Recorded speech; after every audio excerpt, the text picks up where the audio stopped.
There's a big announcement on Wednesday from Sony, and it's expected to be a new gaming console. Well, let's get excited about all those rumours. Stefan Langford writes for the games website TheSixthAxis.com.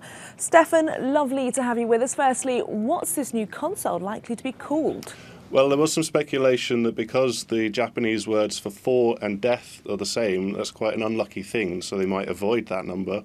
But with previous PlayStations, they've always borrowed the pronunciation of the number from from English, and so the chances are that it's probably just going to be called PlayStation 4, to be honest. And what about all the rumours about what the system will actually deliver?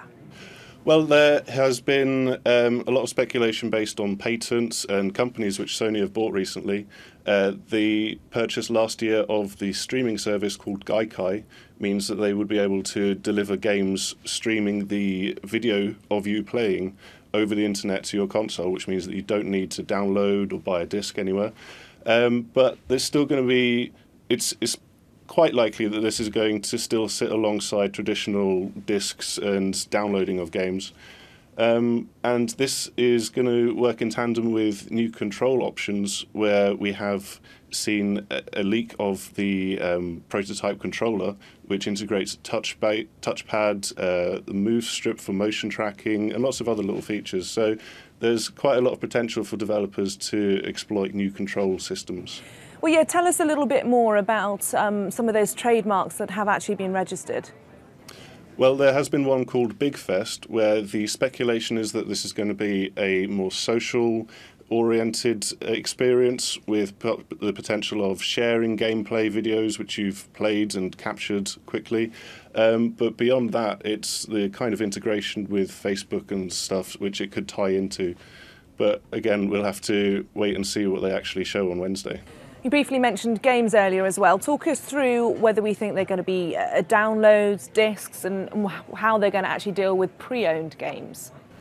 This is quite a contentious issue with Microsoft and Sony both seemingly attacking pre-owned games from the point of view of locking the disc to the console itself.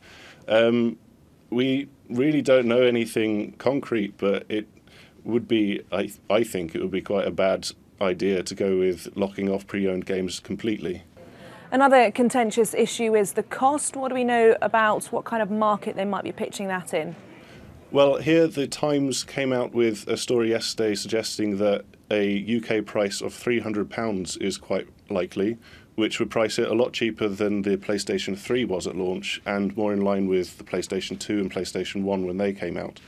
This could come alongside a kind of subscription model where you sign up for the Gaikai streaming PlayStation Plus service, and you pay, like a mobile phone contract, you pay a little bit more across, say, a year or 2 years and get the console for that.